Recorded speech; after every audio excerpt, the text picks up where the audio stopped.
On. Yeah. Now Brush and Walsh. Walsh gets to the front again. The assistant's flag is up here. Must be for offside. Walsh doesn't think so. No striker ever would love to believe they're offside. I just sense that on the evidence of what happened to Ashley Sykes there, that the whole team is just a little bit down on confidence or self-belief, and there's no need to be. Even in games when they're beaten this season, they're always competitive. They've never lost badly, Canberra. Always managed to hang in there, whatever the circumstances, and just convince themselves that they can beat Sydney. It's an individual, you know, was she confident enough to have a shot with the left foot as she's drifting away from goal? You know, they're the things that can mean a difference between scoring and not. Bissett now. Cross to Nicole Sykes. Rydal forces it towards the sideline, and that is Canberra throw-in.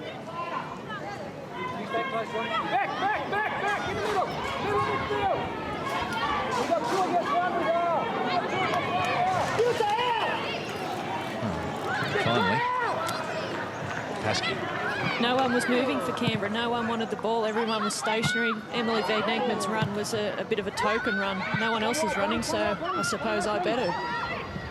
But I think they need Machevsky out there as soon as Ray Junior can put her out there, I think, and along with Thea Slatcher, who's still coming back to full match fitness. She's probably only good for half an hour. So yeah, but look, their experience and the way that they can motivate players, the way that they can control the play, talk to these younger players, will be invaluable out there right now.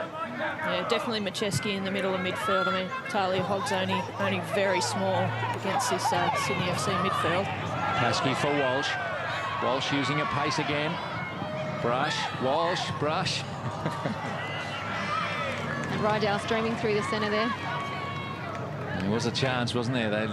They looked dangerous on the break every time. So quick at Karmas and Walsh. Ellie Brush got herself into the Matildas team early this year, and she is a quality defender. Yeah, and she's worked hard over the past few months.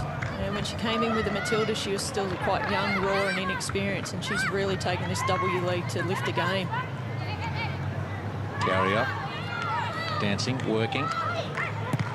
Right foot.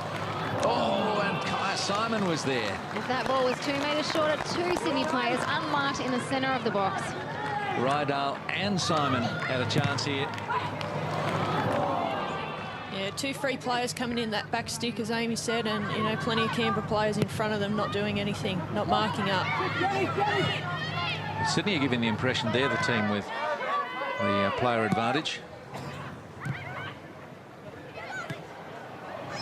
Perry. Uzenla. I don't think these balls in the air are really the way for Canberra to go. No, they really need to crisp up their passing and make sure passes are going where they're supposed to, even to the point of making sure they go to the right side of a person, depending on where the defender is. Simon back to deny Singh. Good defending by Simon there, just keeping herself in between Singh and the ball. Didn't have to rush, didn't have to put herself under too much pressure. She knew she had her body position right. Yeah, a lofted ball into the area for Singh when she's marked by Simon, some 10 centimetres taller, is 9 times out of 10 isn't going to get you a result. Bissett. Oh, done wonderfully well. Paskey arrived. Sykes back to Brush. Through to Dita. So Tom Samani, what would he make of Sydney's performance? He'd certainly be impressed with not only his players but Denmark's. I think he'd wish he could pick a couple of them for next year's Asian Cup. Particularly this Paskey. And there's Rydal onto Walsh. Walsh should pull it back, and it was reasonably well read by the defence in Bronwyn Studman. Now, Rydal and Paskey had an interesting trip this week. They did the Great Ocean Road together. Wow. Don't see that kind of scenery around Denmark. Plenty of ocean, of course, but not quite the way we present it on the Great Ocean Road. Garriock. Near post. Get it away by Perry. Now here is a chance for Canberra. On the break, Van Egmond has Sykes to her right. Oh, showing too much of that to Allen. Van Egmond really needed to basically run at Allen, then make a 2-on-1, wait till she got closer to really release Sykes. Anyway, still might come into the area, and Van Egmond was coming up. But it was always Dida's ball. It's the worst thing for a defender to have someone running at you, or two players running at you. Walsh still got some speed in those legs as we get in deeper into the second half. Garriock.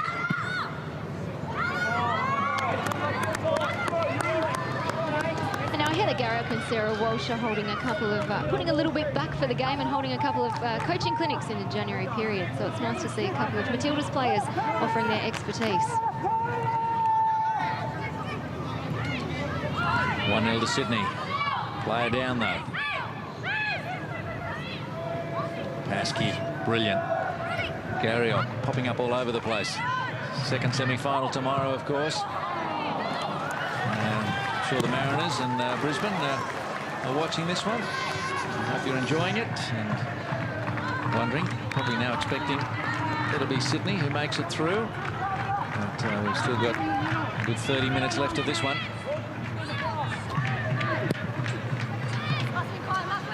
And the grand final, a little earlier, 10-3. A week from today.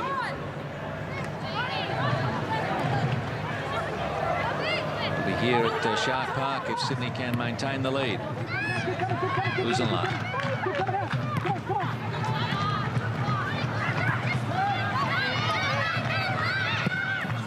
See Macheski warming up down on the sideline, I think it is. For all the Canberra girls, so we may see one of them coming on.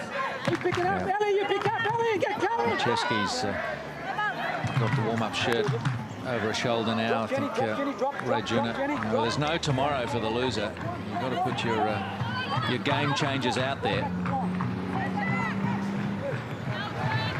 Studman to Brush.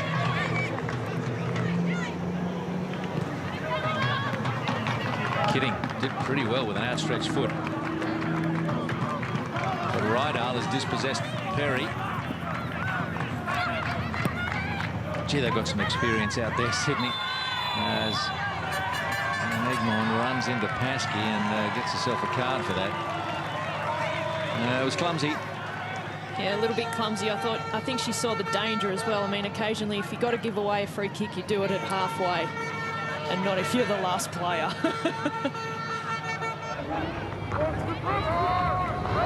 Yeah, quite clumsy. Yeah, Paskey cut back across in front of her. But that's where the ball was.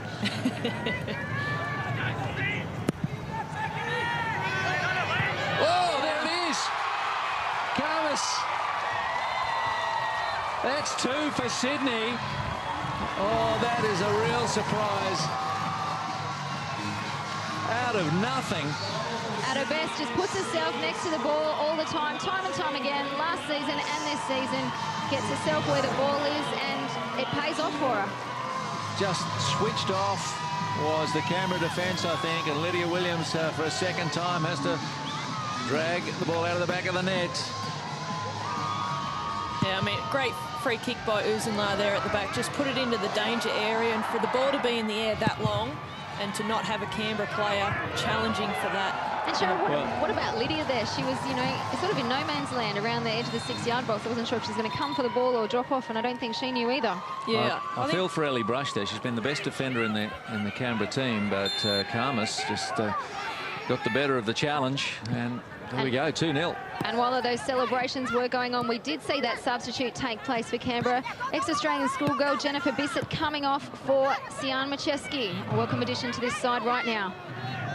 And she has got to make something happen in the Canberra midfield. Yeah, she's got to really get in and muscle up with these Sydney players. She's got to make sure that she's the dominant one in the middle of the park.